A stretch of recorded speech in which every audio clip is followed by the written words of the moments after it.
Hi guys, welcome back to the channel.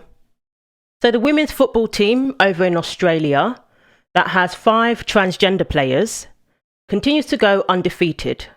The Sydney Flying Bats have even gone on to win the Women's Premier League.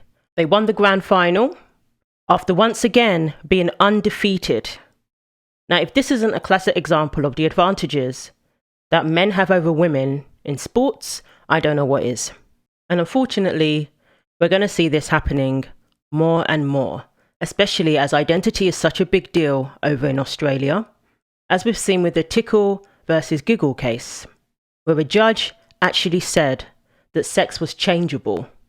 So let's take a look at this ridiculous story and the ridiculous consequences of allowing men who identify as women to play in women's football.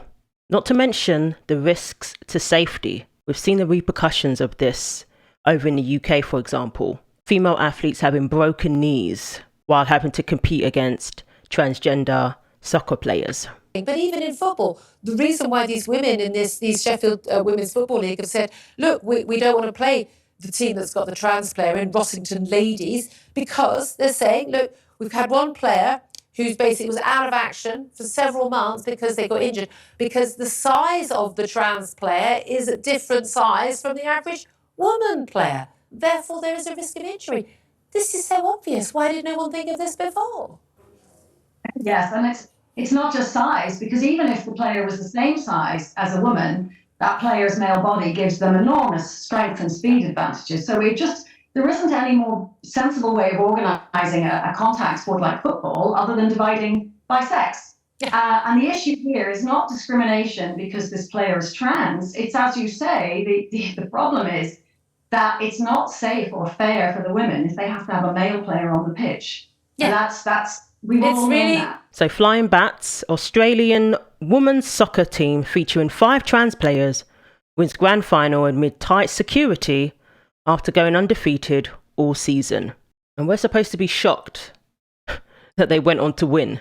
Australia's most controversial soccer team has won its grand final after going through their season undefeated. Sydney-based Flying Bats FC made headlines around the globe earlier this year after it was revealed that 5 of the team's women's side were made up of transgender players. So essentially, you've got a women's soccer team with 5 male soccer players. The team's presence in the women's competition led to complaints from club officials and parents, while high-profile figures like J.K. Rowling and Lucy Zellick have also criticised their participation. And now it can be revealed that the team have capped off an undefeated season in the Women's Premier League competition, which they have won all 16 of their regular season matches while scoring 65 goals and conceding just 4 in the process by winning the grand final on Sunday. You have got to be kidding me. This is making a mockery of women's sports, of women's soccer. Don't get me wrong, with this final match, it looks like the women put up a good fight, despite having to compete against a team with 5 males. So Zellick posted the scoreboard at the ground with the final 5-4 scoreline over West Pennant Hills Cherrybrook Football Club, stating her disappointment at the result. Full-time, Flying Bats FC win the Premiership and the grand final. Trans-identified players will be crowned champions in the Women's Premier League division. She posted with the hashtag Save Women's Sports. This is a direct threat to women's sports, to the future of women's football. And now that we have judges declaring that sex is changeable, when is this going to slow down? When is this going to stop? Is it going to take a whole team of men playing in the women's division? And look at this photo. This photo sums it up. 5 trans-identified males playing on this team. And this woman has to mark this person? You've got to be kidding me. How is that fair? How is that even? If I'm playing soccer and I have to mark somebody, I'm expecting to mark a woman, another woman who's of the same sex as me. That's what these women signed up for. They signed up to play football in a women's league, not a mixed league. You're bamboozling women by telling them that they're allowed to participate in a sport that they love. But in order to continue participating, you have to be willing to play against men who claim to identify as women. You have to be willing to have them in your locker room. That's not the terms they signed up for. It really isn't.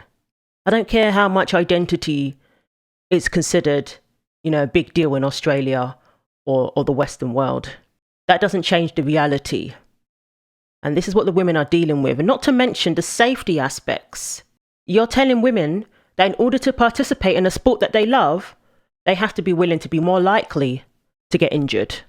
Identity doesn't make you a woman. Doesn't mean that you have the same body as a woman. It doesn't mean that the advantages that male bodies have over females don't exist all of a sudden. And it doesn't matter what you wear, what clothes you put on, how you have your hair, how you change your name, or even any chemical or surgical treatment. That will not stop you being biologically a male and therefore having that higher bone density, higher proportion of muscle, weight, as you say, speed and strength that the average woman, or even the most exceptional woman, simply can't match. Yeah, something's gone a bit wrong where these organisations start to think that people's identity matters. And it's funny because, we've always said that those things shouldn't matter, that you shouldn't be disadvantaged because of your ethnicity or your religion or your sexual orientation. And yet here we are taking up this notion of gender identity and putting it front and centre when the only thing that matters in sport is your body, your sex, your age, and then on top of that, your skill. And so it's very unfair on all the women. And I the thing that's troubling to us as Fair Play for Women is why everyone thinks that the feelings of this person to be validated and recognised as a woman matter more than fairness and safety for all the women who play in this league. You don't identify yourself out of your physical advantage. You don't identify yourself out of your biological reality, out of biological facts. At what point are people going to say enough? Because a team going undefeated and only conceding 4 goals in the entire season isn't a red flag. It is not an even playing field. And it's very misogynistic to say that women have to be okay with that. What happened to respecting when women say no? What happened to that? What's wrong with having a trans league? There's an LGBTQ league. I spoke about that organisation that organises these matches, the LGBTQ people. So what's wrong with having a trans league? They specifically target women's sports. I mean, look at this. Yes, we have women who come in all different heights as well, but... And the whole world is wondering, what's it going to take to stop this US team? The women's US national soccer team, who are very successful, who win World Cups multiple times, on paper, they are more successful than the men in terms of winning World Cups. Yet they lost to high school boys, 15-year-olds. They lost to high school boys. I mean, I can go on about the high school 100 meters record being faster than the women's 100 meter record. And I mean, I sound like a broken record. So there were security guards present at the venue, discouraging the use of professional photography equipment and checking people's phones for images taken of the match. These people are afforded such protections that the women can only dream of. Where's that protection when it comes to women speaking out against this? When the TRAs come for them? Where's their security when they have to deal with that? That's why they don't speak out, because they're literally left to fend for themselves. And the people who should be protecting them and supporting them are telling them that they're wrong, that they're going to have to deal with it, and that they're the ones who are attacking vulnerable people. Where's all that security for the women? If you think that this is correct, that this is right, and this is just, you wouldn't be against people taking photos. What are they trying to hide? The disparity that's very clear, which clearly shows that sex matters, that sex is what has an impact, not identity. So again, I commend the women. It says the scores were locked at 3-3 at half-time before the Flying Bats made a host of changes and edged clear in the second half. Now, you know how I feel about this. I truly believe that a lot of these transgender athletes, they pick and choose when they want to go hard or when they want to, ease up a little bit.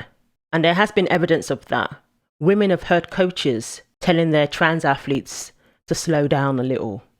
Trans athletes have even said that they slow down when it comes to like racing and things like that. So I believe at times they hold back deliberately. Maybe let the women get a couple of goals. Now, I'm not saying for sure that this is the case. It could just be that these women put up a great fight and were able to be level at half time. But then conveniently, in the second half, they pulled away. So make of that what you will. So one of the transgender players was issued a yellow card during the match, while a transgender player was named best on the ground after the tight finish. An over-aggressive tackle could be a reason for a yellow card. And that could literally mean a woman ends up getting injured. So Football New South Wales has removed the identities of the flying bat players from their websites. Daily Mail Australia has elected not to reveal their identities. So West Pennant Hills Cherrybrook Football Club, who lost, said our Premier League women's team have left everything on Christie Park this afternoon, losing 5-4 in heartbreaking fashion to Flying Bats. You embodied everything it means to play for our club over an amazing 90 minutes of football. We could not be prouder of you girls. Okay, so we have had a couple of teams forfeit the games. 2 semi-final fixtures that led to their progress to the finals. So a few of their victories, it says 6 of the team's victories, came as a result of the opposition team forfeiting. So that's what I would commend the women for, is forfeiting these matches and saying, nope, we're not playing against this team because we don't want to put our safety at risk. So that's a part of the reason why they did, unfortunately, progress within the tournament. But even so, those women who forfeited can be proud of themselves because that's what it's going to take. That's what it's going to take to save women's football. Earlier this year, it was reported that the sports governing bodies had told clubs that they would be punished if they forfeited their games against the Bats. So Ben Fordham, or 2GBs, he said, remember, it's a women's competition and they have 5 transgender players. And we have some people trying to say it doesn't make a difference. Really? And Zedek labelled the season a crime against women. I couldn't agree more. That's exactly what it is. I think that's a real crime against women here. It's quite disgraceful. The fact that these women have been rendered voiceless in this, and if they do have a voice, they are being punished for it. It is something that needs to be explored very deeply. Imagine having to do that as well. To reach the knockout stages of the competition, it takes some real courage in this situation to stand up and say, no, we're not going to play. So the teams who forfeited were Putney Rangers and Marcory Dragons. She said they should be commended for that. Absolutely.